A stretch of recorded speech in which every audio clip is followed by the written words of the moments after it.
Noor Almaleki went to the Arizona Department of Economic Security office with her friend, Amal. She tagged along because Amal wanted help with some American paperwork, and Noor was fluent in English.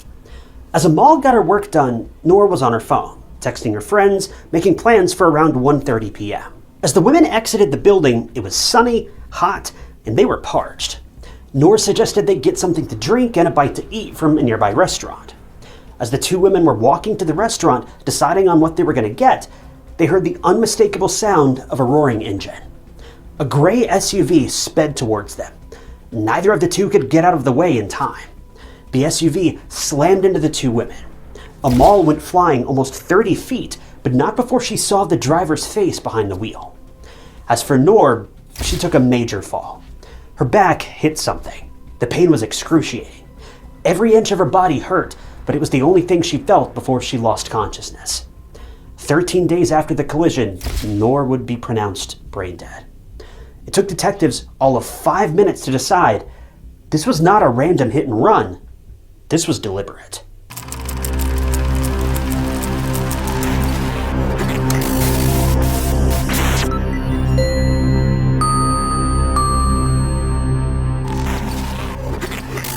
Welcome to True Crime Stories. If you're new here, I'm your host, Ty Knotts, and I post new true crime documentaries every single week. So if that's your kind of thing, be sure to hit that subscribe button. It's completely free and it just lets you know when I post new videos.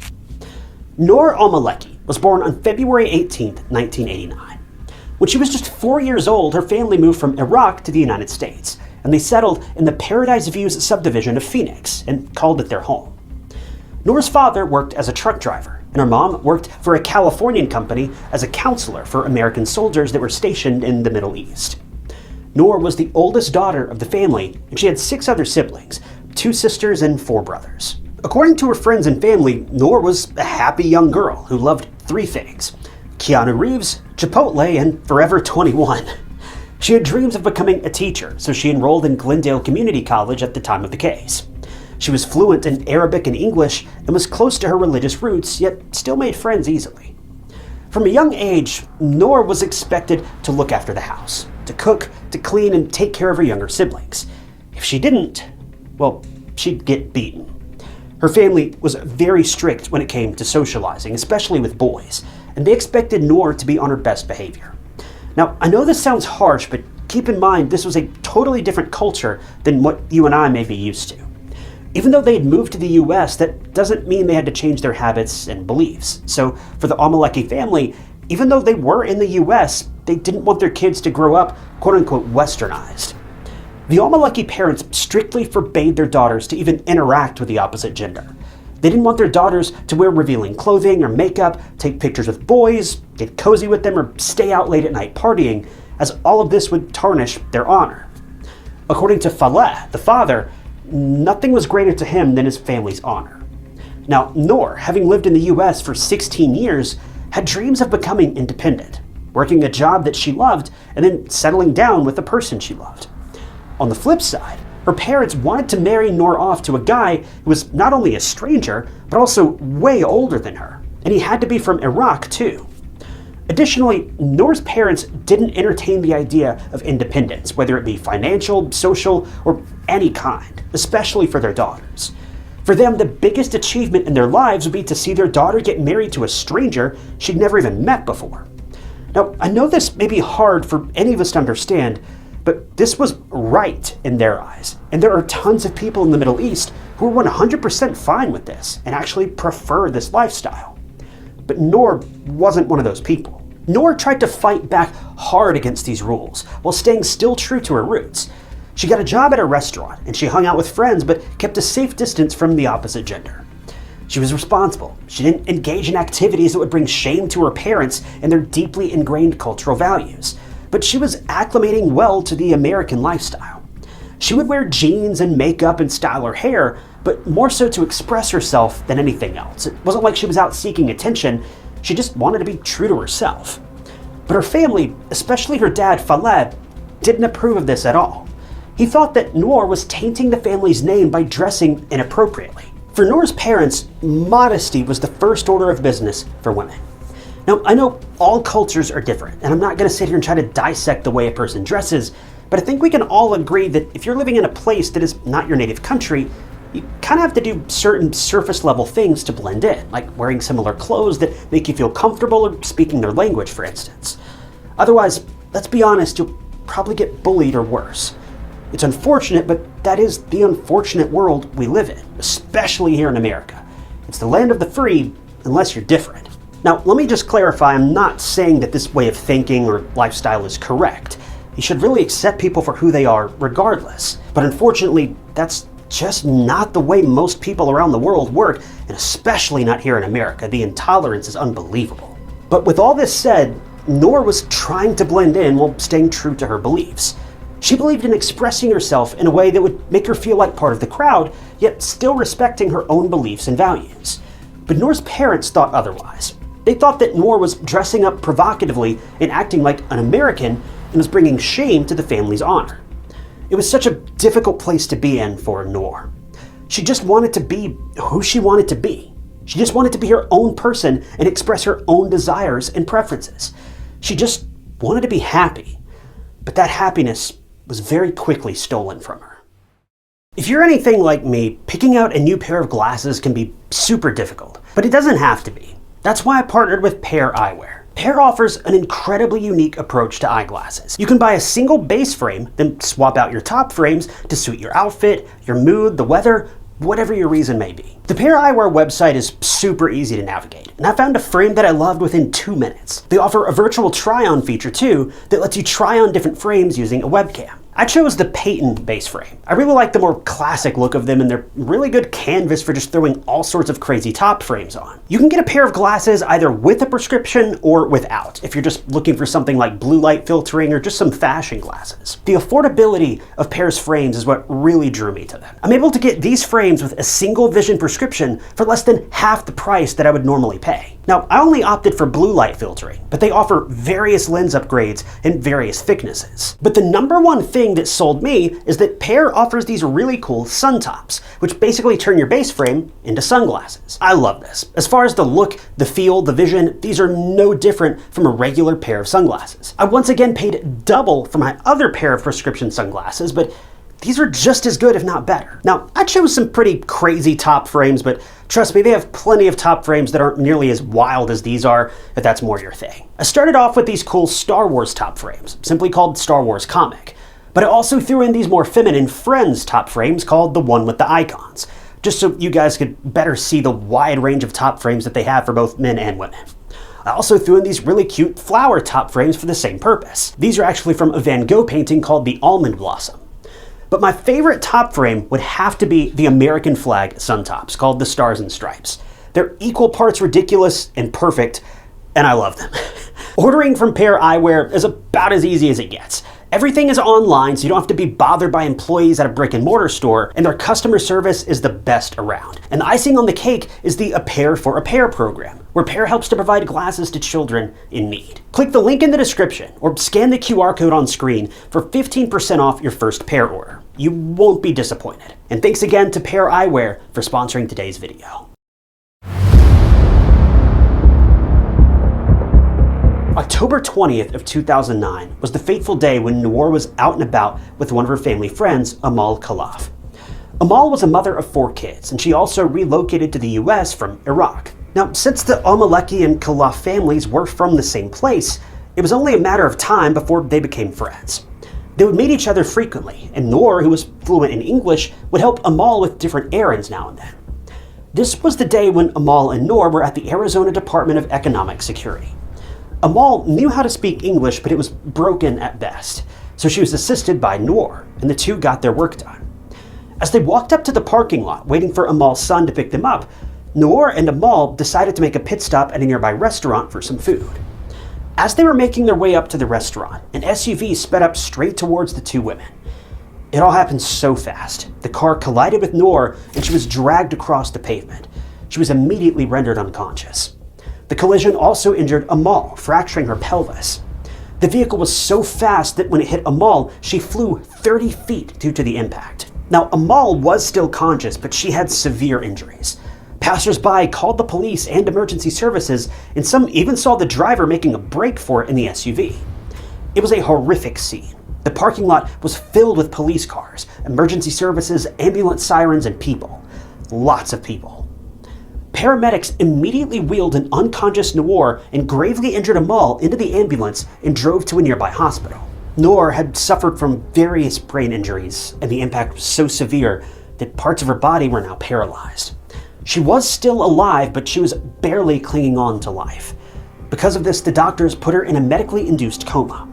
Police officers were outside the operation room and were somewhat guarding Noor and Amal. But from what? Well, we'll find that out soon enough. But very tragically, 13 days after the horrific hit and run, Noor suffered from an infection that spread all the way to her heart. Noor's condition was grave, and the doctors had little to no hope of her survival. Finally, on November 2nd of 2009, 20-year-old Noor Almaleki was announced clinically brain dead, and her family took her off of life support. Noor's time of death was 11:54 a.m. that day. Her mother and brother were by her side as she lost her life. Noor, a young woman who wanted to become a teacher and live her life independently, was now gone. Her dreams or aspirations, everything was put on hold permanently. Her family was deeply struck by her passing. Everyone was appalled at how quickly things happened in that parking lot, and they wanted answers. People wanted to know who had done this to her. And now I'm sure you're thinking that the Almaleki family wanted answers and justice for their daughter too, right? Well, what if I told you that Noor's family knew exactly who the person was behind the wheel this whole time? Following the hit and run, one of the first people the detectives talked to was none other than Amal, the only witness to this horrific incident. She had miraculously survived, although her body was badly injured and she needed loads of rehabilitation. When the investigators talked to her, they got more and more confused, especially when Amal stated that Noor had been living with Amal and her children for the past 4 months. The detectives immediately thought, why? Noor had a family of her own. She was going to college. Why would she be living with a family friend? Well, that was when Amal disclosed everything that was going on within the walls of the Almaleki home. And let me just say that none of it was pleasant. Noor, happy on the outside, was being suffocated by her parents' controlling behavior. It all started with a trip to Iraq. Let's rewind to 2008, when Faleh, her father, told Noor that her family urgently had to go to Iraq to see a sick family member. Well, when the Almaleki family reached Iraq, Noor was shocked to the core when she found out the real reason for this trip. It was not to see a sick family member. It was to arrange Noor's marriage to her very old cousin who she'd never even met, a literal stranger. Now, even though it's unclear whether a marriage actually took place or not, Noor's parents' motive was clear. They wanted to marry Noor off so that she wouldn't cause any more damage to their family's reputation. In their minds, once they married Noor off, it would automatically put her on the right path, and she wouldn't disregard the family's honor by wearing American clothes and makeup, and taking pictures and posting them on social media. Noor's actions, according to her parents, were highly disrespectful and rebellious, and if she would just marry the right person, they believed that all of this would magically go away. It didn't. After this trip to Iraq, Noor was not happy with how her parents were trying to marry her off to a stranger. Yes, Noor respected her religion, but she also wanted to marry someone that she knew, understood, and loved. Also, remember that Noor had a job? Well, in the spring of 2009, she even managed to get an apartment, but when her family showed up at her workplace and created a scene, they demanded that she come back home, and Noor had no choice but to comply. Hence, she lost that little bit of freedom that she had. Soon after that, the physical abuse started. Faleh, her father, would constantly strike her into submission. Whenever Noor would make a run for it to the family car, Faleh would go to the police and report it as stolen. Faleh wanted to file criminal charges against Noor. And for what crime? Well, for disgracing their family with her actions.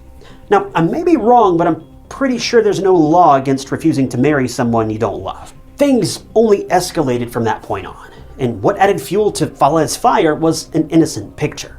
Well, innocent to us, but not to Noor's parents. This picture was the catalyst for whatever went down following that. See, Noor would occasionally hang out with her American friends, and they would go to each other's houses for tame parties too. Now, even though Noor wasn't a wild child and didn't indulge in things like drinking, doing illegal substances, and things like that, she wasn't opposed to having some fun and taking pictures with her friends. And that's exactly what she did. She and two friends, one of them happening to be a male, took a picture at a party. And again, this was one of the tamest parties the world has ever seen. It was basically just a group of friends casually hanging out, from what I can tell. But anyway, in the photo, the guy in the middle had both of his hands around Noor's and the other friend's shoulders. It wasn't an intimate or sexual picture by any means. But try to tell that to Noor's parents when they found this out.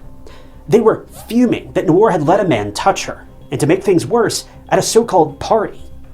Noor's parents, especially her dad Faleh, were furious. This caused an argument to break out, and Faleh struck Noor multiple times. And according to Faleh, daughters are the property of their father, and they're supposed to live with him until he decides otherwise. Well, what Faleh failed to recognize is that his very religion also teaches that fathers are protectors of those daughters. They're not allowed to just beat them and belittle them. It's just mind-boggling. But anyway, this led Noor to run away from the family home and seek refuge with a family friend of the Almalekis, Amal. This all transpired in June of 2009. Amal actually discovered Noor crying and trying to sleep in the family car, and Amal took her in. When she asked Noor what happened, she told Amal about the beatings, the arranged marriage, and how she didn't want any of this. Amal decided that it was safer for Noor to live with her, but not for long. It was June 20th when Faleh somehow found out that Noor was living with Amal, and he began harassing the Khalaf family. Amal and her husband intervened, but things got to the point where the police had to be called. Amal and her husband tried to reason with Faleh that Noor could live however she wanted, wherever she wanted. But all of this fell on deaf ears. Well, after this incident, things only went south when Amal's son, 19-year-old Marwan, became a place of solace for Noor. The two eventually formed a friendship, and a romance started to bloom. Marwan was heartbroken seeing Noor miserable, and he wanted to be there for her. Now, I want to point out that Noor and Marwan's relationship was not physical at all. Marwan was just the peace that Noor needed in her chaotic life. He understood what she was going through, and this was exactly what she was looking for in a life partner. But when Noor's dad Faleh got wind of this budding relationship, he once again just saw red. He was convinced that Noor was intent on ruining the Almaleki dignity, and now she was in a relationship with a man her parents didn't approve of. Now, there's something I want to point out here. In Western culture, two people meet, fall in love, build a relationship on months or years of commitment, and then they get married. Well, in Muslim belief systems and certain staunch cultures, Iraqi culture being one of them, men and women are prohibited from engaging in premarital affairs or even having any relationships at all, really. They mostly get married to people arranged by elders of the family, and that's how it goes. No dating, no touching, nothing like what we do here in the Western world. So Noor was doing exactly the same thing, but her family didn't want to loosen their reins anymore. And if you remember, Noor was already promised to someone by her family, even if it was against her will. So this blossoming love with Marwan was like a slap in Faleh's face. Well, getting back to present day, when the investigators went to Noor's family home following her and Amal's tragedy, at around 5 p.m., the person who opened the door was none other than Noor's brother, Ali. When the detectives told him about Noor's accident and then questioned him, Ali said that things had been erratic and violent in the Almaleki home, especially since Noor had come back from Iraq after supposedly not agreeing to the arranged marriage. According to Ali, he was in a tough spot. He knew that Noor was being disrespectful to her family by rejecting traditional Iraqi values, but he also didn't like how his dad handled everything. Ali also dabbled in the fact that his virtuous traditional father was a frequent gambler. And as a side note, gambling is just as prohibited and frowned upon in the Muslim belief system as having a relationship out of wedlock. So Faleh was also tainting his family name and disrespecting his own values. If anyone was dishonoring anyone, it was him. The double standard, it's infuriating. It just proves that religion is not even to be blamed here. It's all in the very flawed and suffocating culture. This man has the audacity to shove religion in his daughter's face, who really only wishes to have a life of her own, while he's openly disrespecting his own so-called traditions. Religion or not, this doesn't make any sense. Well, after talking to Noor's family, detectives just had one more thing to ask someone, and it was Amal. Even though she was still in the hospital, she was conscious and could talk to the police. The officers were hoping that Amal saw the driver of the vehicle that crashed into them. And fortunately for them, she did. Amal said that she could never forget the face of the person who was behind the wheel. Because it was Faleh Almaleki, Noor's father. He was the person who slammed his SUV into his own daughter and didn't even look back before he drove away. Noor's dad had ultimately murdered his own daughter for disrespecting the family's honor, by wanting independence, by wanting financial freedom, by wanting to make her own decisions. For wanting to make her own decisions, Noor paid the price for all of it with her life. Faleh was now on the run. Worse yet, it was believed that Seham, Noor's mother, may have also participated in the attack.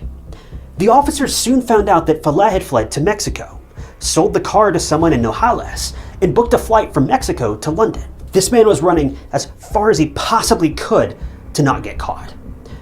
My heart genuinely goes out to Amal. She was the only non-judgmental person to be there for Noor when she was going through this rocky situation with her parents. To think that Faleh didn't even bat an eye when trying to kill two defenseless women is just chilling, and it really puts into perspective the culture and mindset. Well, Faleh was currently trying to hide out in the UK. Meanwhile, the police back in the US had already issued a warrant for his arrest, and he was officially a fugitive. The detectives also found out that a Middle Eastern woman and a young man, later found out to be Saham and one of her sons, had picked up a diabetes prescription for Faleh back in Phoenix. Now, I don't think I've mentioned this, but Faleh was diabetic. He needed medicine to control his blood sugar. And even though the rest of the Almaleki family claimed that they didn't know where Faleh was and what he had done to Noor, their actions claimed otherwise. Faleh's wife and son were helping him flee and even looking after him, sending him medicine and whatnot. Seham continued to blame Amal, saying that whatever Amal had told the detectives was a lie, that she was a witch and her family were snakes and she was deceitful. But the cherry on top was this statement. She said, quote, "We're Muslims. We don't kill our daughters." It wasn't until Faleh's son, Ali, came forward with new details that everything fell into place. According to Ali, ever since Noor left the family home to live with Amal, Faleh was tracking her every single move. Alarmingly, Faleh was also there at the Arizona Department of Economic Security office on the day of the hit and run with none other than Ali himself. Noor's phone records showed that she was scared, texting her friends that her evil dad was outside the office. Her words, not mine. And Faleh, after telling Ali to go home, left the office too, or so everyone thought. And Noor sent a relieved text to her friends saying that she didn't see her dad around anymore. Well, that was until Amal and Noor made their way to the parking lot and were tragically struck by that speeding SUV, Faleh's SUV. Well, thankfully, by October 27th, the UK border agency had finally arrested Faleh Almaleki and returned him to the US, where he was taken into custody. At that time, Noor was still alive, albeit in a comatose state. A day later, the SUV was found, and the front was covered in red stains and hair fibers. Forensic tests revealed that it was indeed Noor's and Amal's hair and flesh on the SUV. Faleh's bail was set at $5 million, and he was behind bars awaiting trial, during which time Noor had tragically lost her life. The prosecution wanted to convict Faleh on first-degree murder charges, but the jury couldn't find evidence of premeditation. In the end, Faleh was found guilty of second-degree murder and was sentenced to 34.5 years in prison, a seriously hefty punishment, but still not nearly enough. Noor's case was the first honor-killing crime to be tried in Arizona state history, and I certainly hope it's the last, because this case was just so jarring. It's literally a family's so-called name and honor against an innocent woman who just wanted to live her life on her own terms. Muslim followers all over the world were disgusted by Faleh's actions. They were furious that Faleh would resort to such extreme tendencies, all to salvage his family's so-called honor. Faleh made Muslim followers everywhere look terrible because nowhere in their religion is it said to take your child's life to defend your honor. Nowhere in their religion is it said to beat your children into submission or to stalk them. Noor's religion gave her the right to pursue a career, to have her own life, and even to make decisions for herself. But her father was the one who took all of that away, along with her life. Murder, regardless of religion, belief, or culture, is a sin, and nothing, no person, no social or religious belief or tradition has the right to overrule that.